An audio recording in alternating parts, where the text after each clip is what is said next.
Bonjour et bienvenue à Alain Legrand, psychologue clinicien, aventurier de la conscience et fondateur du programme Persona Gaia.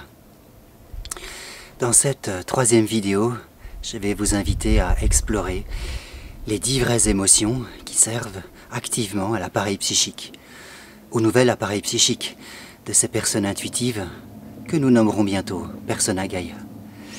Car si les personnes intuitives osaient aboutir à elles-mêmes, osaient aller au bout de leur développement humain, effectivement, elles réalisent un saut d'espèce en pleine conscience.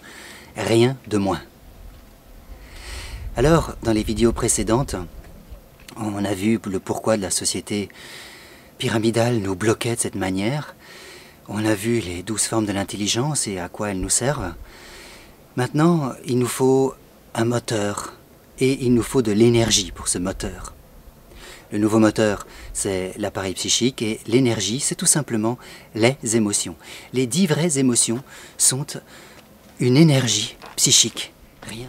Pourquoi le flux mainstream nous a-t-il imposé 4, 5 ou 6 émotions?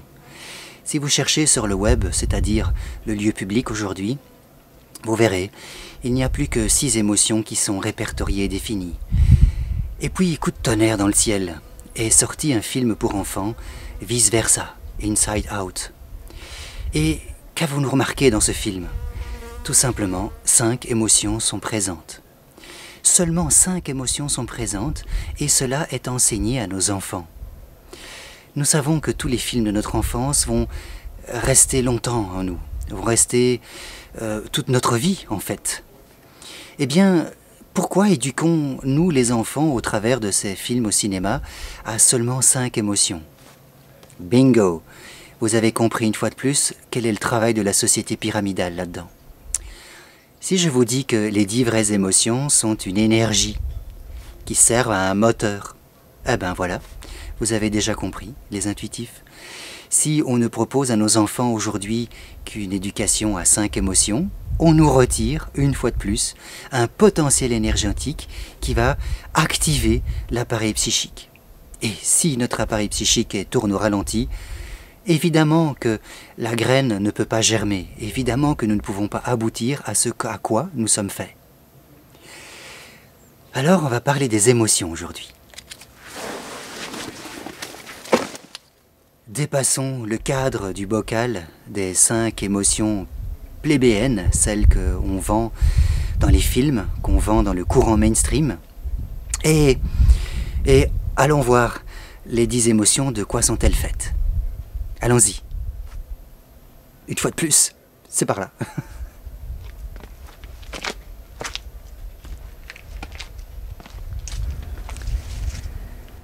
Les émotions, ce sont des états élémentaires, affectifs, rapides et soudains. Ça nous traverse, ça nous prend au corps. C'est pas intellectuel une émotion, c'est pas de la cognition une émotion, c'est le corps. En fait, c'est une expression de la pulsion de vie qui traverse notre appareil psychique pour nous donner des messages très importants au regard de la vie. Son origine de l'ancien français ou du moyen français, se mouvoir. S'émouvoir, se mouvoir, motion. Et nous avons du latin movere. Donc, c'est une question de mobilité. L'émotion nous sert à aller de l'avant ou à aller de l'arrière. Donc, l'émotion est un mécanisme, une énergie qui nous propulse ou qui nous rétracte. Les émotions? Eh bien, si l'on reprend le canevas actuel de ces fameuses 5 émotions qui nous sont balancées par les médias, nous avons la peur. Qu'est-ce que la peur? C'est un mécanisme qui nous protège d'un danger immédiat et soudain. Ah, la peur. C'est une réaction qui nous fait faire un repli en arrière pour reprendre position et bien observer ce qui arrive. Donc, intuitivement, le corps réagit de lui-même pour se resituer et positionner le corps pour recevoir quelque chose ou pour se préparer à quelque chose. La peur. Les réactions de peur, nous les connaissons dans le monde anglo-saxon comme fight, flight ou freeze, parce que ces réactions de peur nous préparent le corps avec une décharge émotionnelle par une réaction automatique. Les intuitifs savent ce que c'est que les réactions automatiques. Fight, flight ou freeze. Soit je vais à l'affrontement, soit je me fige, parfois c'est utile, ou alors, flight, je m'en vais, je fuis en sens inverse, je me mets à courir, comme dans certains films, Run for your life. La deuxième émotion qui nous est bassinée, c'est la tristesse. La tristesse nous parle d'un état de désagrément interne relatif à une perte de pouvoir, une perte d'un objet, une perte. Donc c'est quelque chose qui nous est retiré. Et cela nous fait nous replier dans un état intérieur. Quand on est triste, on n'est pas joyeux. Donc quand on est triste, on est replié à l'intérieur. C'est un repli narcissique, comme va vous dire le psychologue. La troisième émotion, tout simplement, le dégoût. Le dégoût, c'est c'est une émotion qui nous repousse de là où on était. « Tu me dégoûtes », disent les amants lorsqu'ils sont en conflit ou en crise. Avant, ils étaient blindés de désir. Au moment où ils se disputent, c'est le dégoût qui prend la place. Le dégoût, évidemment, est très intéressant pour ne pas s'approcher de matières dangereuses ou toxiques. Le dégoût des matières fécales, tout simplement. La colère. La colère est très utile parce que lorsque nous sommes face à une injustice sociale ou personnelle, la colère prend le corps et elle veut nous précipiter sur l'autre pour imposer notre point de vue. D'ailleurs, quand on est en colère, la face se transforme considérablement, le ton de voix commence à monter et c'est l'affrontement. Donc, c'est une émotion qui n'est pas très ouvrante, même si on va vers l'autre, parce qu'on y va d'une manière brutale, en voulant imposer notre point de vue. Et la joie, c'est une plénitude intense et transitoire, qui nous prend, qui nous étreint, lorsque nous allons retrouver un être chéri et aimé, lorsque l'on a une appréhension de quelque chose que l'on attend et qui arrive avec plaisir. La joie, ça nous remplit, ça nous transporte, ça nous fait nous ouvrir vers l'extérieur. On tend les bras vers l'ami qui vient à nous. La joie. L'angoisse, c'est une perception corporelle pénible qui nous étreint le corps et qui nous fait sentir comme si nous étions dans un état d'anéantissement. J'ai peur d'un anéantissement, c'est l'angoisse. Ça me prend dans le corps, ça me fait frémir les jambes, ça me donne des nœuds à l'estomac, ça peut me donner des nausées. Le visage se transforme, c'est une sorte de frayeur incontrôlable, passagère heureusement, et dans certains cas pathologiques, la personne peut tenir son angoisse, mais alors on parle de maladie à ce moment-là, c'est une pathologie, ce n'est plus une émotion qui nous permet de nous écarter d'un lieu d'anéantissement. À différencier de la peur qui, lui, nous prépare d'un danger. Ok ? Donc il y a une différence entre la peur et l'angoisse.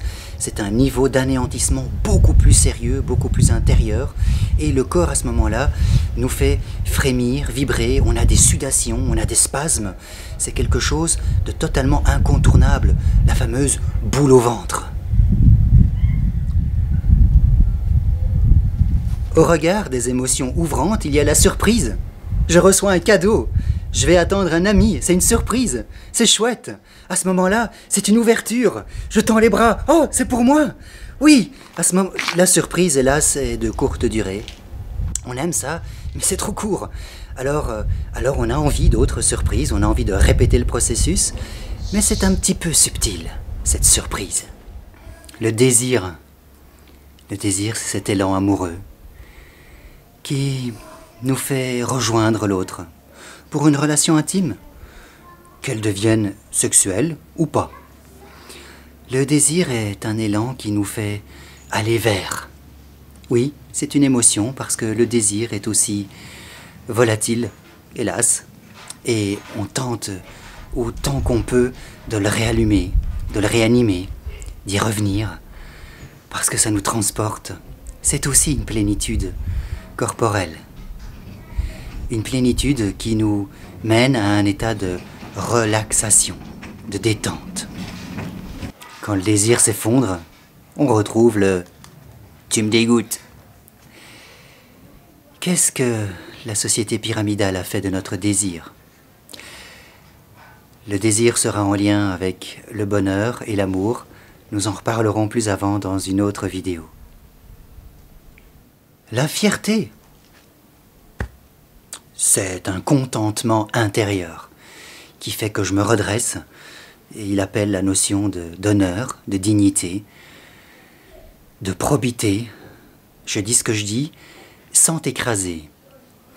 C'est un petit peu le pendant, le pôle de la colère, parce que dans la colère, je vais écraser l'autre pour m'imposer. Dans la fierté, je sais ce que je suis, j'ai pas besoin de t'écraser. Je sais ce que je te dis, et point barre. T'en veux pas, t'en veux pas. Moi, je sais où je suis, et je ne vais pas aller plus loin. Je te respecte, mais ce contentement intérieur, tu ne l'affecteras pas. Et la hardiesse. Allons, hardis compagnons, allons découvrir le monde. La hardiesse, c'est l'émotion qui est juste au-dessus de la pulsion que Melanie Klein nous a livrée, nous a décrite et décantée, ce qu'on appelle la pulsion épistémophilique. C'est la pulsion de la découverte. Toutes les créatures vivantes possèdent cette pulsion. Oui, les végétaux aussi, parce qu'ils se développent en explorant leur environnement. Tout ce qui est vivant explore son environnement. La hardiesse, c'est ce qui fait que je vais vers l'avant. Et si vous regardez un petit peu le schéma que je vous propose maintenant, avec le pôle de la hardiesse qui est l'angoisse, vous avez vu, la hardiesse me fait aller découvrir le monde. L'angoisse me fait me rétracter du monde parce que c'est l'anéantissement, je ne peux plus bouger.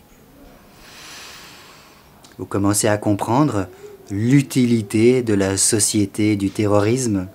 Elle nous paralyse, elle nous fige et on ne peut plus aller de l'avant. Cela correspond aussi à cette énergie qui va alimenter mon appareil psychique et qui fait que si ma hardiesse n'est pas là, mon sens critique va s'effondrer. Que sont donc nos émotions devenues? Vous voyez, entre 5 et 10, de ces petites choses affectives transitoires, perturbantes, comme on nous les décrit dans les dictionnaires. Pourquoi sont-elles sous-employées? Pourquoi manquons-nous d'énergie? Alors regardez un peu le tableau. Imaginez un individu fier, hardi, qui ne craint plus son angoisse parce qu'il n'a plus peur de la surprise, des surprises de la vie, des agréables comme des désagréables. Imaginez-vous dans la peau de cet nouvel individu. Et cela est tout à fait accessible. C'est tellement accessible que je vais vous proposer un défi. Un défi pendant 10 jours. 10 jours. Et pendant ces 10 jours, je vais vous proposer de travailler les 5 émotions ouvrantes et les 5 émotions fermantes. Parce que, comme je vous l'ai dit, ce mécanisme nous sert à aller de l'avant ou à nous rétracter vers l'arrière. Les 5 émotions ouvrantes et les 5 émotions fermantes.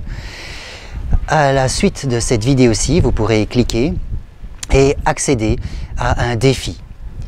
Chaque émotion sera répertoriée les unes après les autres et je vous proposerai 2 exercices chaque fois pour que vous puissiez d'une part en prendre conscience et d'autre part commencer à y goûter. Remettre ces émotions sur le devant de la scène, cela va permettre à l'enfant intérieur de revenir en pleine lumière et d'aborder la nouvelle structure. De revenir en pleine lumière parce que on va lui permettre d'agir, de rire, d'explorer, de pleurer, de se déchirer, de se remettre en contact avec son empathie. Et cela va servir évidemment au regain, au renouveau de l'appareil psychique. Parce que les émotions, je le répète, sont l'énergie du moteur qui est l'appareil psychique.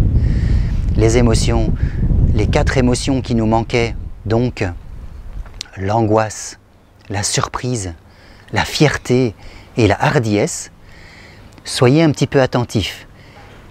4 de ces émotions sont des émotions ouvrantes. Avez-vous remarqué que, par exemple, dans le film Vice Versa, il n'y a qu'une seule émotion ouvrante? La joie. Donc, ramener sur la place publique, en pleine lumière, les 4 émotions ouvrantes supplémentaires va permettre à l'appareil psychique nouvellement constitué, je vous en parle dans quelques minutes, de s'ouvrir, d'aller vers. Donc, il est important de traiter, en tout cas d'explorer, de découvrir et ensuite de traiter plus avant ces émotions ouvrantes. Bien sûr, l'angoisse est extrêmement importante, il vaut mieux la définir, l'explorer gentiment en la touchant du bout des doigts. Parce que parfois, en se remémorant des souvenirs d'angoisse, cela peut réveiller des choses dérangeantes. Et c'est d'ailleurs pour ça que nos mécanismes de défense nous mettent l'angoisse de côté. C'est un petit peu trop dur à gérer, un petit peu trop nauséeux, un peu dégueulasse à l'intérieur. Voilà à quoi servent nos mécanismes de défense, à nous protéger. Donc quand un psychologue vous parle de mécanisme de défense, il s'agit de mécanisme de protection de vous-même, pour ne pas trop souffrir, pour ne pas que le corps vibre trop dans une dimension que nous détestons particulièrement, la souffrance psychique. Comme vous aurez déjà peut-être pu le comprendre, la première et la seconde vidéo s'adressent à tous les intuitifs au sens large du terme. Cette troisième vidéo est un petit peu plus portée sur la pédagogie, l'enseignement, les parents, les enseignants. Alors l'appareil psychique, c'est tout simplement le moteur de notre être. On l'appelle appareil psychique parce qu'il est constitué de plusieurs instances, de plusieurs niveaux. Dans le monde freudien d'où nous venons, il y a le ça, le moi et le surmoi. Catégories fort claires et fort simples qui, d'une part, nous révèlent le côté biologique de notre être et d'autre part, le côté plus psychologique de notre être. On dit que le ça est inconscient, et seulement lui. Et de l'autre côté, le moi et le surmoi sont en train de se livrer une guerre intestine par rapport aux relations sociales que nous avons avec le monde extérieur. En fait, c'est beaucoup trop limité. Et c'est là, une fois de plus, où la société pyramidale nous a bien scotchés.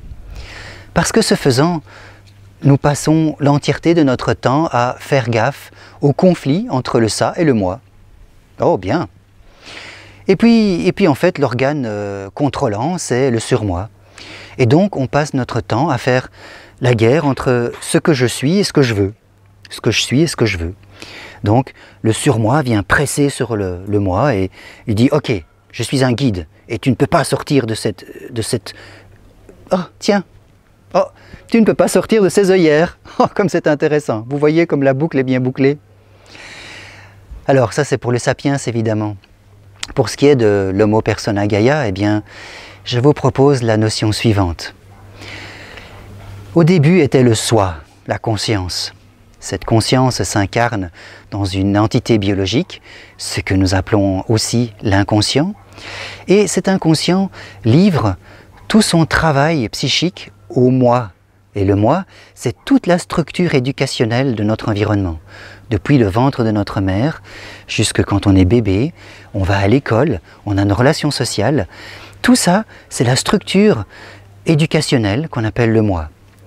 Et ce que je suis là, dans l'état de mon conscient, c'est l'ego. Vous savez, ce fameux ego que tout le monde veut vous faire abandonner. Lâchez l'ego, comme ils disent tous, lâchez l'ego.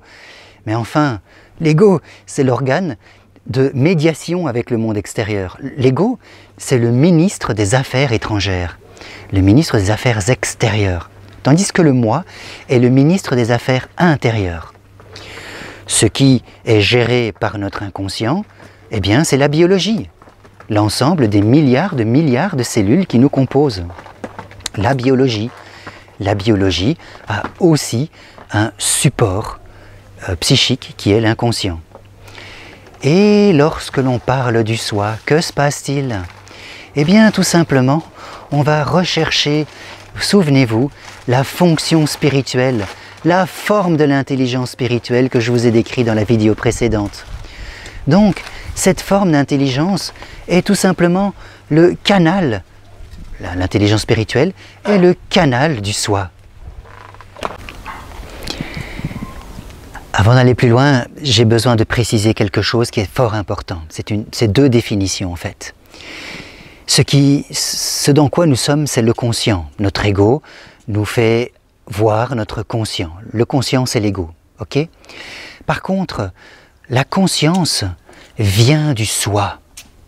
Donc, tous les programmes de développement personnel, de développement humain, de développement spirituel que vous allez réaliser sont en train de vous proposer, donc, vous êtes dans le conscient, de l'ouvrir grâce à la lumière de la conscience qui va venir explorer scène après scène. Donc, dans le travail pour nous développer, devenir de plus en plus nous-mêmes, il est question de dire que la conscience, qui est cette lumière qui vient du soi, qui vient de l'univers si vous voulez, qui vient de votre Dieu si vous voulez, si vous êtes religieux, eh bien cette conscience doit pénétrer de plus en plus profondément le monde du conscient. Voilà pourquoi les gens vous disent lâchez l'ego. C'est parce que forcément que si on reste dans le conscient et le bocal, on est tellement effrayé et à vouloir se protéger à l'intérieur de nous-mêmes que l'on lâche la communauté. On tombe dans l'individualisme. Le problème de l'individualisme, c'est qu'il est boosté par la société pyramidale. Vous devez vouloir plus, toujours plus, encore plus. C'est l'individualisme. Parce que à chaque fois vous voulez plus, plus, plus. Mais vous allez l'arracher aux autres. Tandis que la conscience, c'est la lumière du collectif, parce que l'univers, c'est le collectif, c'est l'ensemble de toutes les interactions qui existent dans le créé et dans l'incréé. Donc c'est quelque chose qui est totalement inimaginable par le petit esprit humain. Par contre, réaliser des exercices sur notre soi, au travers de notre conscience, pour que cette lumière vienne illuminer poste par poste toutes les structures psychiques qui existent, c'est la très grande différence entre le conscient et la conscience.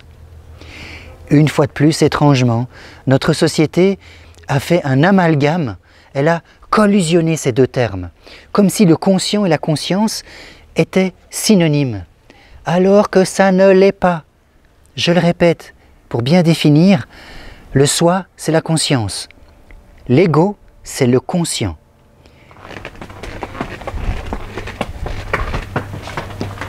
Le soi, le self, l'atman, l'ami intérieur, tous des synonymes. Le soi, c'est cette instance qui a été extrêmement bien décrite par Jung. Aujourd'hui, on parle du self chez les anglo-saxons. Et c'est aussi la notion de l'atman du monde asiatique, des Indiens, préférentiellement. Au travers de mes recherches, je me suis aperçu en relisant Nietzsche que le concept de l'ami intérieur n'est rien d'autre que le soi. Donc vous voyez que ce soi est une instance psychique qui ne peut pas être mise de côté. Nous devons la réintégrer, la réincorporer à notre appareil psychique. Et c'est très important. Parce que c'est de cet espace qui est en fait un espace de calme, de paisibilité, un espace que vous allez retrouver lorsque vous pratiquez la méditation. Lorsque vous méditez dans une activité qui vous est propre et qui vous met en état de bien-être, d'apaisement, de contact et d'ouverture avec le monde extérieur. Donc, lorsque l'on vous parle du soi, c'est pas sorcier. C'est quelque chose qui est intimement corporel et qui doit être retrouvé dans le corps. Et comment aller à la rencontre de ce soi? Par toutes sortes d'exercices dont nous reparlerons plus tard. Mais aussi, on doit se mettre en lien avec ce qu'on doit appeler aujourd'hui la pulsion d'individuation. Parce que notre cher Jung a créé tellement de concepts si intelligents, si importants, que ça se demandait pourquoi il a été mis de côté et pourquoi la théorie freudienne a été plébiscitée, médiatisée, beaucoup plus que notre cher Jung. En fait, c'est clair. On nous a cantonnés aux deux premières processus primaires et secondaires chez Freud. Regardez le schéma et voyez plutôt. Tandis que si on suit la piste de Jung, eh bien on va à la rencontre du processus d'individuation, qui est en fait un processus quaternaire. Donc une fois de plus, il faut quitter l'aspect du bocal humain, l'aspect des œillères, s'ouvrir à un appareil psychique qui est beaucoup plus large que ce qu'on nous a présenté, et en travaillant processus primaire, secondaire, tertiaire et quaternaire, regardez le schéma, nous explorons ça en détail par la suite, hein, rassurez-vous, eh bien c'est la porte. Voilà le troisième chaînon manquant. C'est l'appareil psychique qui est beaucoup plus développé que ce qu'on nous avait raconté. C'est comme si on vous disait, ok, pour aller de Paris à Athènes, prends ta mobilette. On ne va pas te dire que le TGV existe. Prends ta mobilette, tu vas y arriver. Vous imaginez la masse d'énergie alors qu'il faudra produire pour que cette mobilette rejoigne l'état d'être réel qui se trouve à Athènes. Vous voyez un peu tout le travail inutile que nous devons faire? En tout cas, toute cette énergie dépensée pour peu de choses. Alors qu'en plus, je viens de vous dire que l'énergie, si on pouvait développer les 10 vraies émotions, on en aurait beaucoup plus. Voilà, vous comprenez maintenant comment est-ce que l'appareil psychique, qui est le moteur, et les 10 vraies émotions, qui sont l'énergie, ont été chacun, choup, rabaissés. Et en étant rabaissés, évidemment, l'Homo sapiens ne peut pas accéder à son nouvel état de lui-même. Tout simplement l'état supérieur, que nous nommons dans ce programme le persona Gaia.